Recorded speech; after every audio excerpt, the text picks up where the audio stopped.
Everything goes in. All of it. I'm done watching my cash melt at 3.3% inflation while my savings account is paying me 0.01%. I found an AI biotech ETF on Reddit. I'm going all in.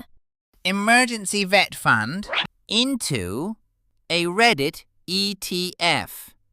Ichika. Darling, that jar has my name on it. My name. Do you understand what you're proposing to gamble with right now?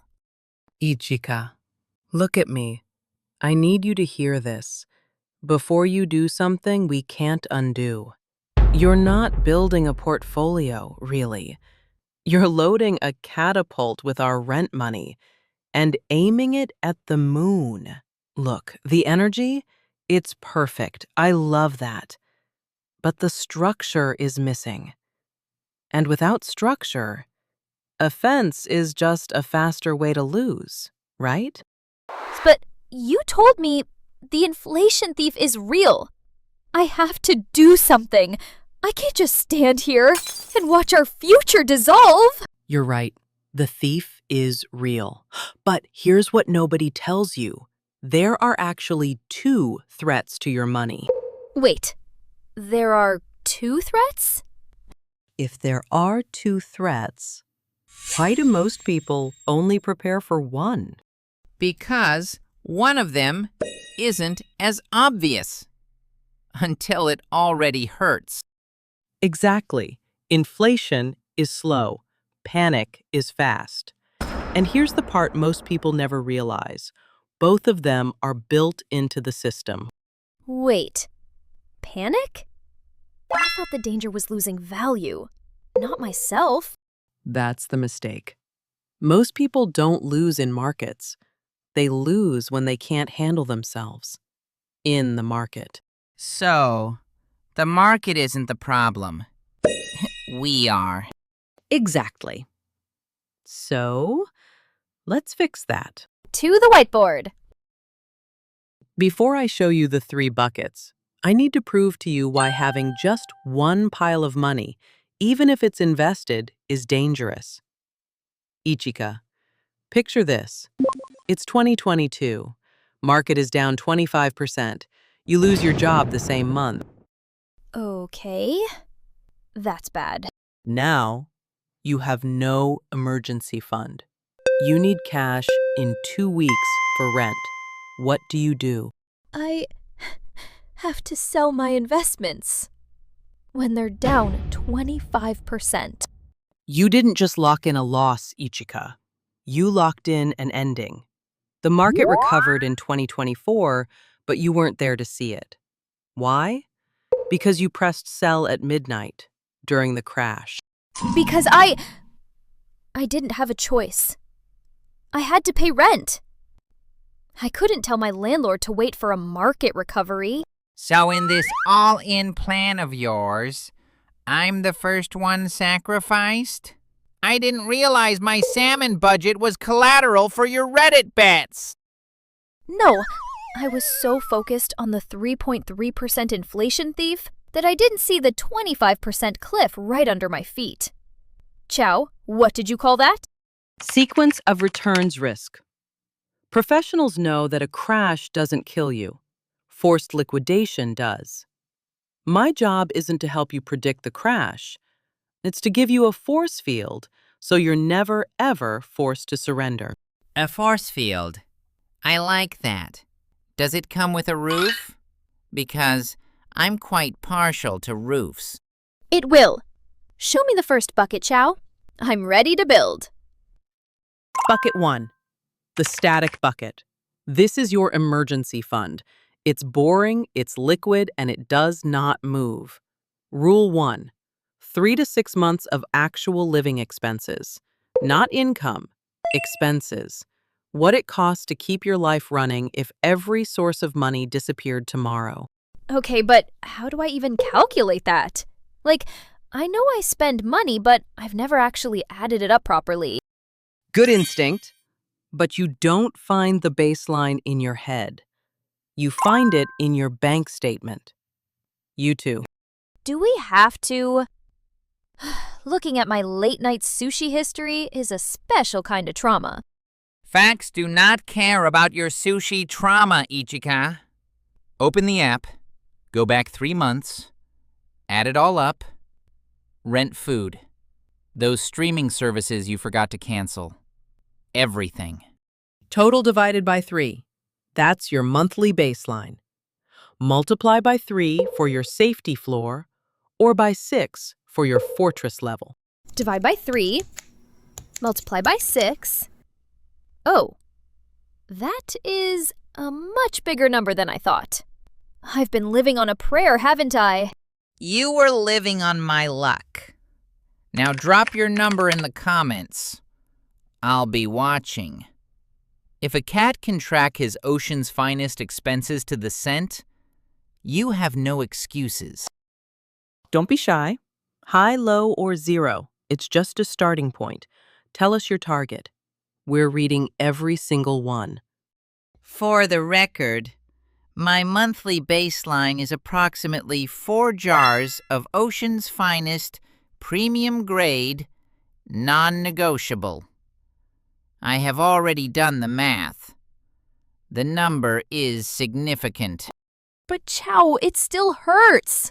If I leave 6 months of cash here, I'm basically handing the inflation thief a free lunch. Every single day. You are. And here's the hard truth. You have to let him. Oh, are we back to surrender already? I thought we were building a fortress, not a soup kitchen for economic ghosts. Think of bucket 1 as a fire insurance premium, not an investment. Do you complain that your insurance money was wasted when your house doesn't burn down? No, of course not. I just want the house to be there.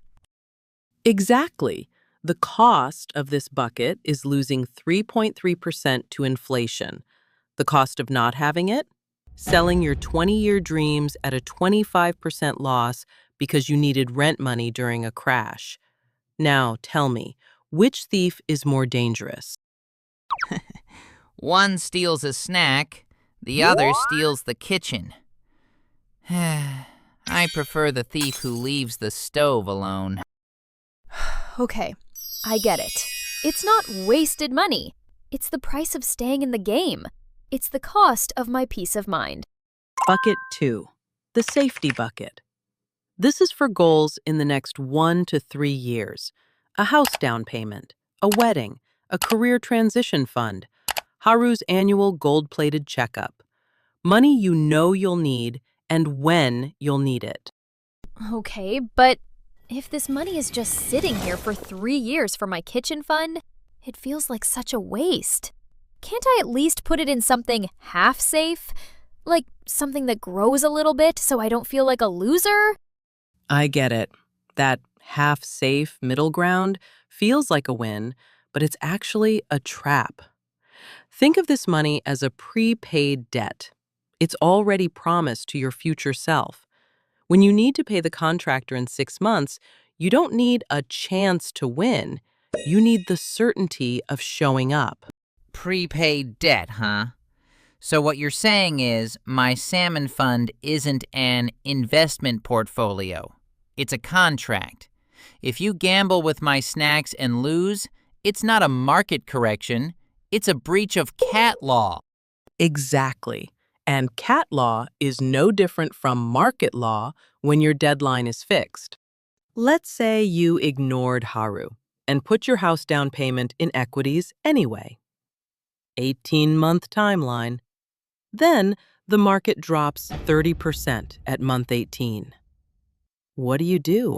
I have to sell anyway, because I need the down payment. I can't wait for the recovery. Wait, so if the market gets sick right when I need to pay the rent, I'm just stuck? I can't tell my landlord to wait for a recovery. Exactly. This is called timing risk. When you have a fixed deadline, you can't afford to wait out a market recovery. So bucket 2 uses what I call ballast. The goal isn't to beat inflation here. The goal is for the money to be exactly there, exactly on time. So bucket 2 is the reason my annual premium checkup cannot be used as collateral for a speculative venture. It's reserved, ring-fenced, non-negotiable. I find I respect this bucket quite a lot. So bucket 1 and 2 together are like a force field. While they're up and running, nothing can force me to sell bucket 3 at a bad time. That's it. That's the whole game.